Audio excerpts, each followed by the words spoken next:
Bienvenue sur Anarchie Positive, je me présente, je m'appelle Brian et aujourd'hui on va parler d'un thème qui me tient pas mal à cœur. Donc en fait c'est un thème que j'ai imaginé, faire une comparaison entre Doc Martens et Salomon. Est-ce que Salomon allait devenir le nouveau Doc Martens? Alors à la base c'est quelque chose que je voulais rédiger sur papier, puis je me suis rappelé que j'étais absolument pas journaliste. Du coup j'ai décidé d'en faire une vidéo parce que je trouvais que le thème était vraiment intéressant. Disclaimer par contre, cette vidéo, vous pouvez vraiment la transposer avec énormément de marques, parce qu'en fait, c'est juste, notamment Salomon, c'est une marque qui me tient vraiment à cœur et du coup, j'ai décidé un peu d'axer ça là-dessus. Le but de la vidéo, en fait, c'est de voir comment une marque peut se laisser emporter par son produit et par sa clientèle, donc le cas de Doc Martens, et comment une marque comme Salomon peut réussir un peu à couper l'herbe sous le pied de ses futurs clients et de créer la demande en écoutant et en voyant les prévisions qui vont arriver sur le marché en général. Générique. Donc en fait, on va commencer tout simplement avec une brève histoire des deux marques, juste pour recontextualiser un petit peu et que vous compreniez là où vraiment je veux en venir. Et après, on va vraiment faire une conclusion très rapide parce que tout se sera vraiment déroulé dans l'histoire de la marque. Donc en fait, déjà, Doc Martens, c'est une marque allemande qui a été créée en 1947 par Klaus Martin. Après un accident de ski, il décide en fait de réaliser sa propre botte pour aller mieux, pour se soigner. Il crée la botte, il crée la marque. Ça se vend très bien en Allemagne. Et en 1950, il rencontre un Anglais, un ingénieur anglais, qui va lui voir vraiment une vraie vision dans la botte de Doc Martens. Et du coup, il va investir dans la marque de Klaus Martin. Et c'est en 1960, le 4 avril 1960, que va apparaître le modèle iconique, je ne sais pas où je vais mettre la photo, de la Doc Martens, la 1460. Et là, ça commence. Donc déjà, à savoir qu'à la base, Doc, c'est une marque allemande, mais c'est que dans l'inconscient collectif, c'est quand même resté une marque plutôt anglaise. Donc à savoir que c'est une botte qui de base est faite pour les ouvriers, clairement pas pour la mode en général. Et donc c'est pour les ouvriers, les policiers, les postiers, des gens qui ont besoin d'une paire qui dure et qui va les soutenir toute la journée, quoi, très clairement. Et du coup, en fait, à un moment, il y a des personnalités publiques qui vont s'emparer de la paire et c'est là qu'elle va vraiment tomber dans le milieu de la mode, on va dire, en tant que telle.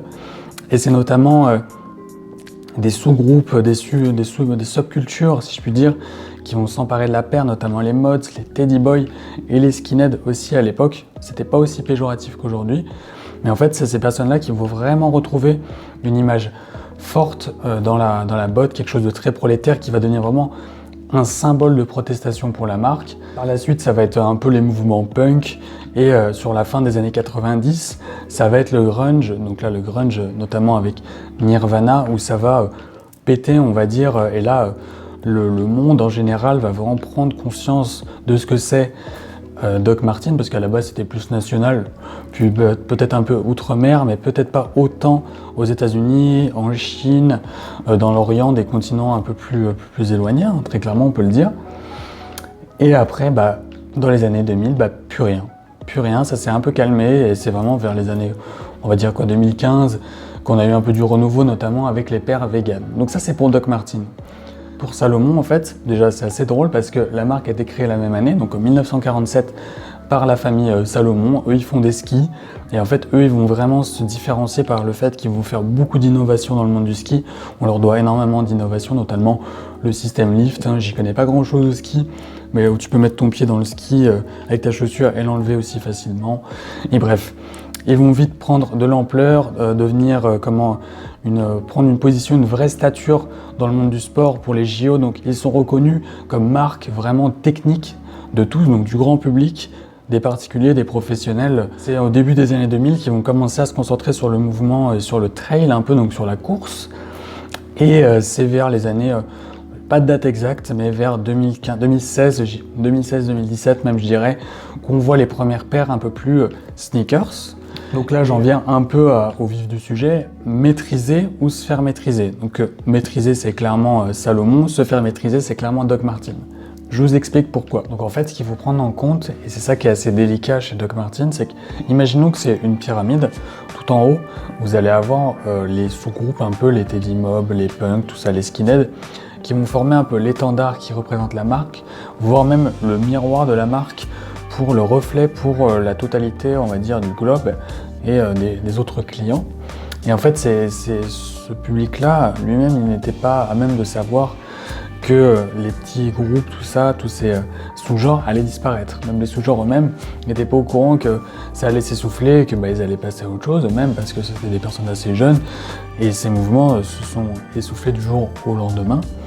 Ce qui fait que le public en général n'avait plus forcément de repères déjà pour Doc Martens, parce que c'était tout ce côté un peu contestataire, anti-système que représentait Doc Martens et que représentaient ces gens. Donc déjà, une partie du porte-étendard de la marque s'est soufflée. C'est un peu comme si c'était les influenceurs des temps, on va dire, un peu anciens. Je veux dire, on n'est pas au Moyen-Âge non plus, mais voilà. En plus de ça, Doc Martens qui tend à grossir, à faire de plus en plus de chiffres, donc devient quelque chose de capitaliste, hein. C'est une entreprise qui devient complètement capitaliste en tant que telle.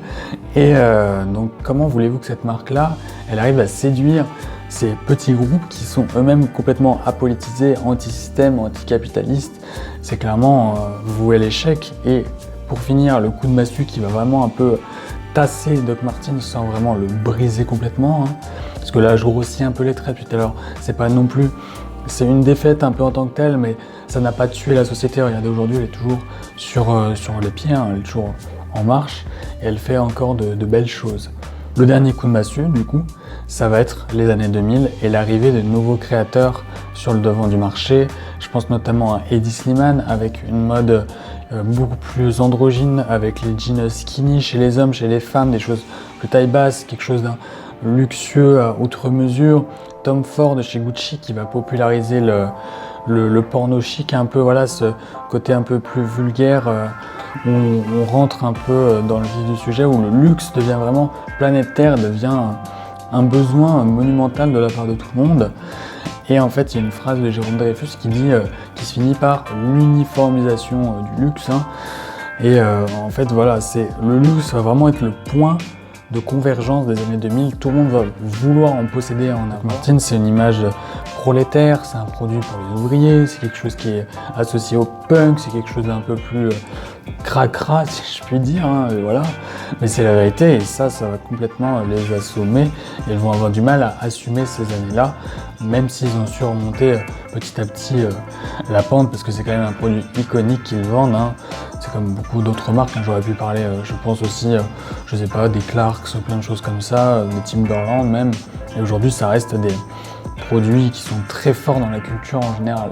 Donc maintenant, on passe à Salomon. Donc Salomon, marque de ski, de course mondialement reconnue par tout le monde les adore, que ce soit les personnes qui vont faire les JO, que ce soit les équipementiers en général, que ce soit même les particuliers qui pratiquent eux-mêmes du sport avec ce matériel-là. Tout le monde est unanime pour dire que Salomon, ils sont très professionnels et ils ne déçoivent personne. Ce qui va se passer en fait au fil du temps, c'est qu'on va avoir déjà, par rapport aux années 2015, on va dire l'avènement vraiment du streetwear, vraiment comme on le connaît un peu plus aujourd'hui, ou notamment avec, là je parlais de sous-genre, hein, aussi encore une fois, mais avec le normcore, avec comme effigie un peu Shia LaBeouf, le trail, l'outerwear, le techwear, avec des marques comme Acronym qui vont élever tout ce côté un peu plus nature à quelque chose de plus avant-gardiste, plus élitiste même, j'ai jusqu'à dire, avec des matières plus complexes et des prix très élevés, des positionnements très élevés. Et on va voir un peu, notamment sur les street style de Fashion Week, des personnes porter des Salomon, porter des marques un peu plus techniques. Et là, Salomon, ça l'a très bien vu, l'a très bien repéré et a senti qu'il y avait quelque chose à faire là-dessus. A senti que ses clients, a senti qu'il y avait même des nouveaux clients qui allaient demander des nouveaux produits et ils se sont dit bon, ce que vous allez faire, c'est que vous n'allez pas porter les produits que nous on vend, parce que ce sont des produits techniques. Donc c'est vrai que moi-même qui possède des paires trail de Salomon et je les porte en street style, on va dire, des fois c'est assez peu confortable sur le bitume, c'est pas ce qui est le plus agréable des fois, ça vaut pas un boost de chez Adidas par exemple.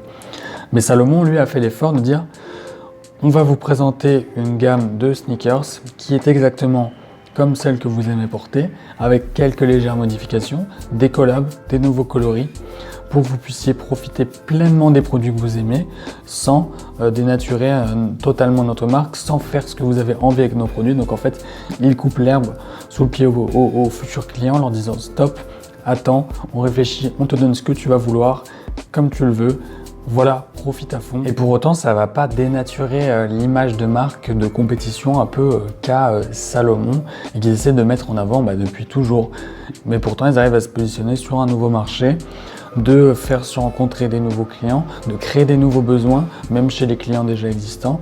Et ça va être vraiment la force de Salomon. À savoir qu'on n'est pas sur les mêmes époques. On parle de 2015 à peu près pour Salomon et les années 80, voire 70 pour Doc Martens.